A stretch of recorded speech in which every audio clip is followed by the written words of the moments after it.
Baik, sebelum saya tanggapi ucapan beliau tersebut, saya disclaimer dulu bahwa bila ada tanggapan di sini yang mungkin bisa dibilang kurang sopan, agak pedas, keras, ini semua hanya untuk menanggapi ucapan beliau di sini saja, yang memang sudah kelewatan, berisi fitnahan-fitnahan, tuduhan-tuduhan, dan juga pemutarbalikan fakta. Karena kalau saya tidak keras di sini dan tegas di sini, dikhawatirkan apa yang diucapkan beliau akan dianggap umat sebagai sebuah kebenaran. Perlu panjenengan ketahui bahwa sebenarnya yang merasa terganggu sekali itu adalah para habaib atau orang-orang yang nasabnya dipermasalahkan saja. Ini yang sebenarnya terganggu. Hanya mereka saja yang terganggu sebenarnya. Karena tujuannya tidak ada apa-apa.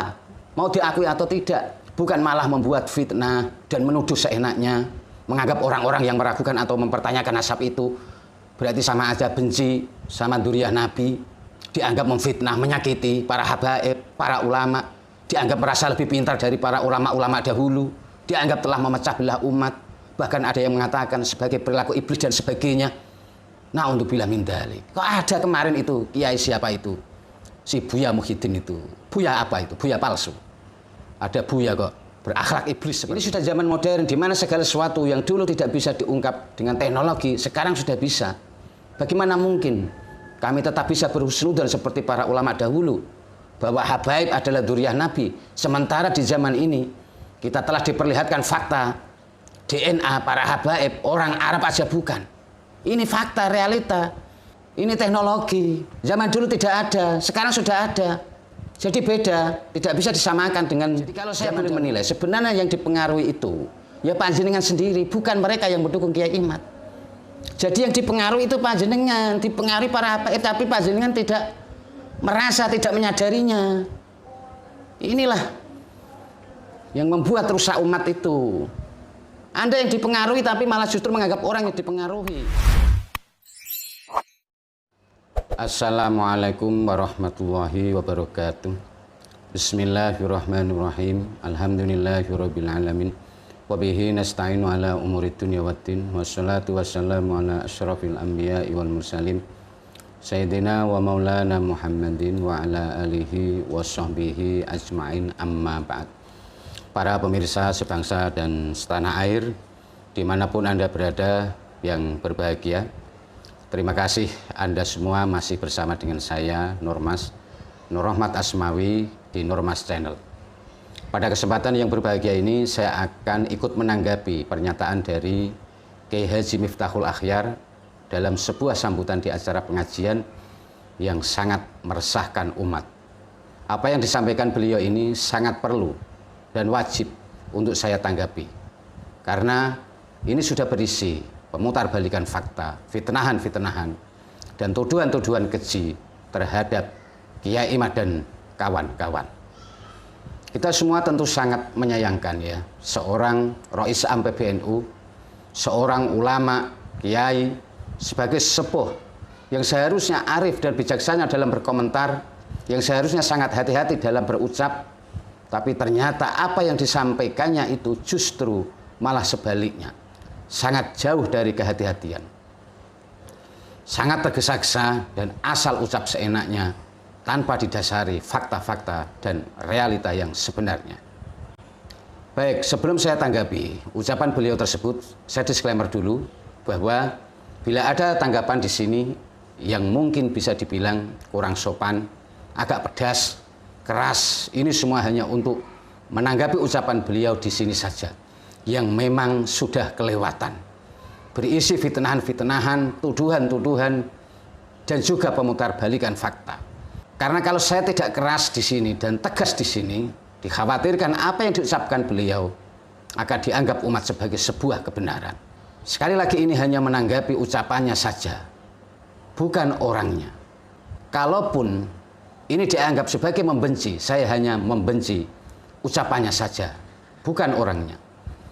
Seandainya saya ketemu beliau, saya akan tetap menghormati beliau sebagai seorang sesepuh, sebagai seorang guru, ulama, kiai.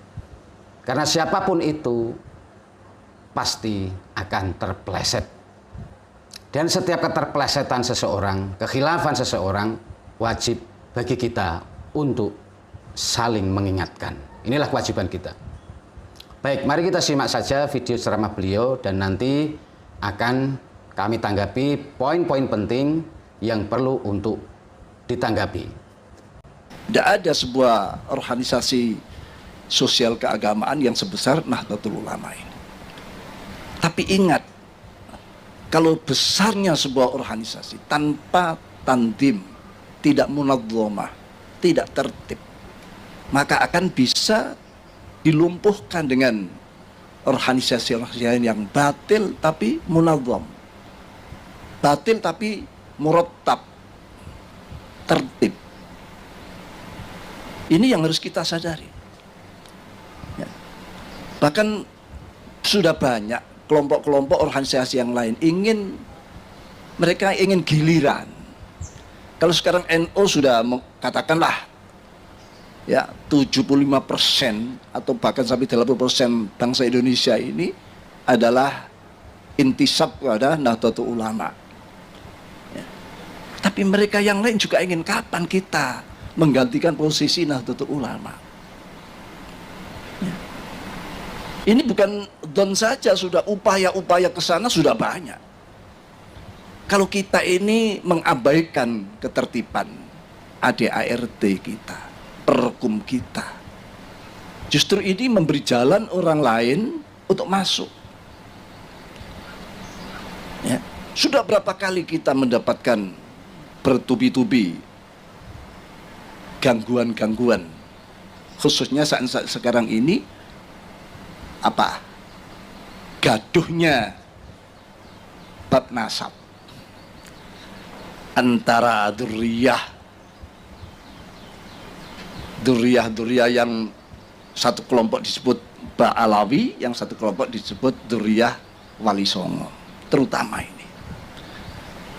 Kalau Gresik insya Allah aman-aman saja. Saya tidak melihat ini jadi sesuatu yang besar, ya, karena di sini juga para bagian muassis banyak, termasuk almarhum Kiai Burhan, ya. Ada putranya Kiai Khisni. Maksud beliau di sini itu sebenarnya baik dan sudah tepat, bahwa sebuah organisasi bila ingin besar, kuat, tidak mudah dirongrong, digerogoti, ya harus tertib, munadzamah. Jangan sampai dalam organisasi ada yang berperilaku tidak tertib yang bisa menimbulkan gangguan-gangguan dalam tubuh organisasi, yang akibatnya akan melemahkan dan akan mudah dikuasai oleh kelompok lain. Sampai di sini maksud beliau tentu sangat baik dan perlu bagi kita semua sebagai anggota atau warga Nahdliyin untuk menjalankannya. Dan tentu kita semua sebagai warga Nahdliyin tentu sangat menyadari tentang hal ini. Nah, tapi yang aneh dari pernyataan beliau kemudian adalah kenapa adanya gaduh nasab, polemik nasab. Polemik nasab ini dianggap sebagai gangguan dalam tubuh NU, yang kemudian menurut beliau itu harus dihentikan dan diakhiri. Kalau ini tidak dihentikan, dibiarkan, maka ini bisa merusak organisasi. Dari sini saya mau tanya balik sama Kiai Haji Miftahul Akhyar. Sebenarnya yang merasa terganggu itu dengan adanya polemik nasab ini, itu siapa? Para pengurus PBNU kah? Atau warga Nahdliyin kah? Atau sebenarnya yang terganggu itu hanya para habaib saja yang nasabnya dipermasalahkan? Kalau panjenengan mau lihat fakta dan realita yang sebenarnya, menelusuri dulu ada apa, ada akibat apa dengan adanya polemik nasab ini, sebelum berkomentar seperti itu, pasti panjenengan tidak akan mengatakan hal semacam ini. Kalau panjenengan mau lihat dulu fakta dan realita yang ada. Perlu panjenengan ketahui bahwa sebenarnya yang merasa terganggu sekali itu adalah para habaib atau orang-orang yang nasabnya dipermasalahkan saja. Ini yang sebenarnya terganggu. Hanya mereka saja yang terganggu sebenarnya. Karena tujuan Kiai Imad dan kawan-kawan itu hanya mempermasalahkan nasab mereka berdasar fakta-fakta dan data-data. Jadi kalau panjenengan menganggap ini mengganggu umat mana yang terganggu? Kalaupun kemudian seperti terjadi kegaduhan, terjadi polemik, itu ya karena disebabkan oleh oknum-oknum Habib itu sendiri sebenarnya, yang menimbulkan kegaduhan, yang menimbulkan keresahan ini, yang tidak terima nasabnya dipermasalahkan. Coba mereka kalau mau terima nasabnya dipermasalahkan, mereka biasa saja, tentu tidak seperti ini. Entah apa sebabnya, kenapa hanya sekedar dipertanyakan nasabnya, kok bisa tidak terima?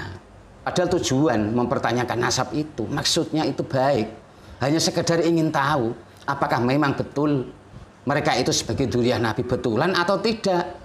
Ini perlu sekali dipertanyakan, karena masalahnya kebanyakan oknum-oknum Habib itu memanfaatkan dengan mengatasnamakan cucu baginda Nabi, digunakan untuk dawir, menipu, bahkan untuk menyombongkan dirinya dan sebagainya. Dan ini adalah fakta. Intinya kebanyakan dari apa yang dilakukan oleh mereka itu kebanyakan intinya mencerminkan nama baginda Nabi Muhammad SAW. Sebenarnya kalau seandainya mereka tidak melakukan ini dan bersikap biasa-biasa saja, mereka menerima ketika nasabnya diragukan, tentu sikap kita akan tetap khusnudon pada habaib, sama seperti sikapnya para ulama-ulama kita dahulu. Tapi karena para habaib bereaksi tidak wajar, yang seharusnya ditanggapi secara ilmiah, tapi yang keluar malah marah-marah, yang keluar malah menfitnah, ya ini tentu kita tidak jadi bisa bersikap sama seperti ulama-ulama kita dahulu. Kita tidak bisa berhusnudon lagi, karena ternyata perilaku Habib-Habib pada waktu ulama-ulama kita dahulu sangat beda jauh dengan Habib-Habib yang zaman sekarang. Inilah sebenarnya yang menyebabkan kenapa ulama-ulama kita dahulu masih tetap berhusnudon dengan para habaib. Karena perilaku mereka memang pada waktu itu masih menunjukkan akhlakul karimah. Mereka itu masih sopan, santun, baik. Dan mereka masih punya banyak karya-karya, punya kualitas intelektual, keilmuannya memang tidak diragukan. Beda jauh dengan zaman sekarang. Dan yang perlu diketahui juga, timbulnya keraguan nasab habaib ini tidak hanya sekedar berdasar kecurigaan dari perilaku mereka sendiri, tapi juga berdasar ditemukannya data-data yang memang semakin meragukan nasab mereka. Jadi sebenarnya yang membuat gaduh itu bukan Kiai Imad dan kawan-kawan, tapi justru para oknum-oknum Habib yang tidak terima dengan ini. Coba seandainya para Habib-Habib ketika dipertanyakan nasabnya, diragukan nasabnya, itu mereka biasa-biasa aja, pasti tidak akan terjadi kegaduhan ini, dan akan biasa aja. Dan justru ketika ada yang mempertanyakan nasab mereka dan kemudian mereka legowo mempersilahkan untuk mengoreksinya, ini tentu membuat mereka lebih bisa dihormati oleh masyarakat. Justru kita lebih bisa menghormati kalau mereka seperti itu. Bukankah ada pepatah, kalau Anda sopan kami segan? Dan juga membuat umat tentu makin tahu, makin paham, umat makin tercerahkan akan nasab mereka. Ini kan sebenarnya memberitahu umat, mencerahkan umat kalau mereka legowo. Sebenarnya umat bisa ikut tahu. Tapi kenapa mereka tidak mau? Dan kalaupun seandainya faktanya nasab habaib memang tidak tersambung, saya yakin umat akan tetap menghormati mereka. Walaupun mereka tidak tersambung, yang menjadi guru akan tetap dihormati sebagai guru. Habib yang menjadi seorang ulama juga akan tetap dihormati sebagai ulama. Tidak akan berkurang itu penghormatan. Karena apa? Karena kita sebagai muslim sudah memahami bahwa yang perlu dihormati, yang dihormati itu bukan nasabnya orang, nasabnya seseorang, tapi ilmunya. Sebenarnya masyarakat awam pun paham. Yang menjadi tidak paham itu ya karena sikap para Habib-Habib itu yang memelesetkan dalil-dalil bahwa mereka perlu dihormati dan sebagainya. Sebagaimana yang pernah panjenengan katakan, panjenengan Kiai Haji Miftahul Akhyar, maksudnya katakan pada habaib, sudahlah Beb, tidak perlu risau, tidak perlu resah dengan atas diragukannya nasab kalian. Yang penting manusia itu kan takwanya. Begitu kan apa yang panjenengan sampaikan tempo hari yang lalu kepada para habaib ini? Harusnya kan gitu sikap para habaib itu. Karena diragukan atau diyakini sama sekali tidak penting dan tidak mempengaruhi apapun. Kan sebenarnya tidak ada apa-apa, mau diakui atau tidak. Bukan malah membuat fitnah dan menuduh seenaknya, menganggap orang-orang yang meragukan atau mempertanyakan nasab itu berarti sama aja benci sama dzurriyyah Nabi. dianggap memfitnah, menyakiti para habaib, para ulama, dianggap merasa lebih pintar dari para ulama-ulama dahulu, dianggap telah memecah belah umat, bahkan ada yang mengatakan sebagai perilaku iblis dan sebagainya. Na'udzubillah min dzalik. Kok ada kemarin itu kiai siapa itu? Si Buya Muhyiddin itu. Buya apa itu? Buya palsu. Ada Buya kok berakhlak iblis seperti itu. Ada ulama kok bisa dikata-katain sebagai iblis. Padahal dia mengatakan tidak punya dasar. Kata-kata ini sebenarnya alurnya dari mana? Kok bisa diartikan seperti itu? Jalurnya dari mana? Kok bisa disimpulkan seperti itu? Padahal kami hanya meragukan nasab. Berdasar keraguan itulah kami kemudian menganggap nasab habaib ini batal. Sebenarnya kami yang meragukan nasab habaib itu hanya meragukan saja, tidak sampai membatalkan. Tapi karena ketika diragukan nasabnya, sebagian para habaib itu justru tidak membantah dengan menunjukkan data-data yang menguatkan, tapi justru malah menframing, menfitnah, mencaci maki. Maka itu membuat Kiai Imad dan kami semua yang mendukung dan kami semua yang mendukungnya semakin yakin bahwa nasab habaib memang tidak tersambung ke baginda Nabi.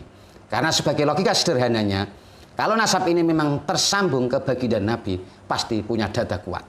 Dan para habib pun mestinya enjoy sekali dalam menanggapi ketika nasab mereka diragukan, ketika nasab mereka dipertanyakan. Tidak perlu marah-marah, menfitnah, tidak perlu berbelit-belit. Ya mestinya santai-santai aja. Karena tidak akan merubah apapun. Untuk apa mereka itu sampai ngotot, sampai marah-marah? Wong cuma nasab diragukan, dipertanyakan. Wong ini hanya anggapan orang saja. Dari sinilah sebenarnya yang membuat Kiai Imad dan kawan-kawan itu menganggap nasab habib itu kemudian dianggap batal. Kemudian terjadilah yang dikatakan orang-orang sekarang ini, yaitu pembatalan nasab oleh Kiai Imad. Ya asalnya dari sini. Lanjut. Tapi di tempat lain, bahkan sudah masuk ke cabang-cabang, dipengaruhi cabang-cabang agar mereka menolak Ba'alawi. Kalau ini jelas sekali merupakan fitnah atau tuduhan yang sangat keji. Kok bisa orang-orang yang berbondong-bondong mendukung Kiai Imad dengan atas kesadarannya mereka sendiri, kok tiba-tiba itu dituduh karena dipengaruhi orang-orang yang berbondong-bondong seperti itu? Memangnya panjenengan ini pernah lihat sendiri? Atau ini hanya berdasar informasi dari Habib-Habib? Kalau panjenengan mau keluar dan lihat faktanya, pasti panjenengan tidak akan tega mengucapkan kata-kata seperti itu. Perlu panjenengan ketahui bahwa yang mendukung Kiai Imad bukan hanya dari kalangan orang awam-awam saja, tapi juga banyak para ulama, kiai, akademisi, ada profesor, doktor. Apa panjenengan kira orang-orang yang seperti itu bisa dipengaruhi seenaknya? Cobalah panjenengan ini sedikit mikir, memakai logika yang waras, dan cobalah panjenengan ini sadari, ada berapa kiai seperti panjenengan yang menuduh Kiai Imad dan kawan-kawan seperti itu. Dan coba bandingkan, ada berapa banyak kiai yang telah mendukung Kiai Imad. Dari sini sebenarnya sudah bisa diketahui apakah yang dilakukan Kiai Imad berada di jalur yang benar atau berada di jalur yang salah. Dan kalau apa yang dilakukan Kiai Imad dan kawan-kawan itu benar, bukan berarti yang tidak sepaham itu salah. Logikanya tidak begitu. Ini kan biasa kadang dibuat framing seperti itu.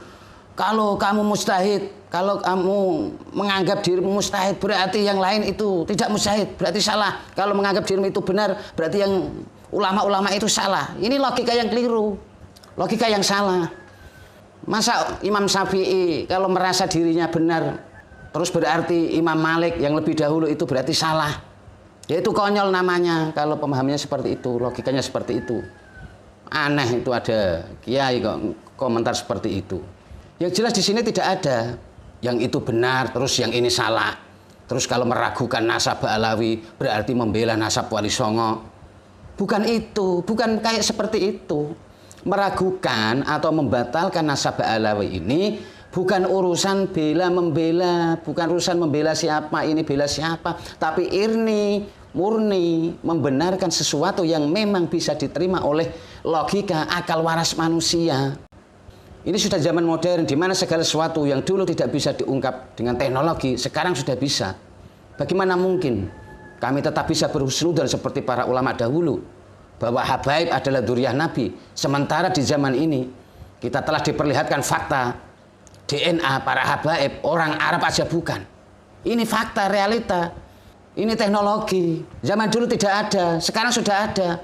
Jadi beda, tidak bisa disamakan dengan zaman dahulu. Ini sama halnya, kita tidak boleh meragukan berita bohong dari media sosial. Sementara pada kenyataannya, berita di media sosial itu bisa dimanipulasi alias bisa berupa berita hoak. Dari sini tentu sudah jelas dan sudah bisa dipahami kenapa makin hari makin banyak orang yang mendukung Kiai Imad, padahal mereka sama sekali tidak ada yang mempengaruhi. Karena mereka memang melihat sendiri data-data yang ditunjukkan oleh Kiai Imad dan kawan-kawan lebih bisa diterima oleh logika akal waras manusia, bukan karena dipengaruhi. Seperti contohnya adalah saya sendiri, walaupun saya yang sama sekali tidak mengenal Kiai Imad, tapi karena apa yang disampaikannya itu lebih bisa diterima, maka saya pun mendukungnya. Dan ini murni dari hati nurani saya sendiri, bukan karena pengaruh dari siapapun. Dan saya yakin kalau panjenengan dan mereka yang suka berprasangka buruk pada Kiai Imad dan kawan-kawan, pasti tidak pernah lihat data-data dari Kiai Imad. Saya yakin itu. Atau mungkin pernah melihat tapi tidak utuh. Dan yang panjenengan lihat itu hanya data-data dari Ba'alawi saja. Atau mungkin panjenengan malah sama sekali tidak melihat data-data dari Ba'alawi itu. Tapi bisa mengeluarkan kata-kata fitnah seperti itu. Karena dipengaruhi dari mereka, para Ba'alawi ini. Jadi kalau saya boleh menilai, sebenarnya yang dipengaruhi itu, ya panjenengan sendiri, bukan mereka yang mendukung Kiai Imad. Jadi yang dipengaruhi itu panjenengan, dipengaruhi para habaib, tapi panjenengan tidak merasa, tidak menyadarinya. Inilah yang membuat rusak umat itu. Anda yang dipengaruhi tapi malah justru menganggap orang yang dipengaruhi.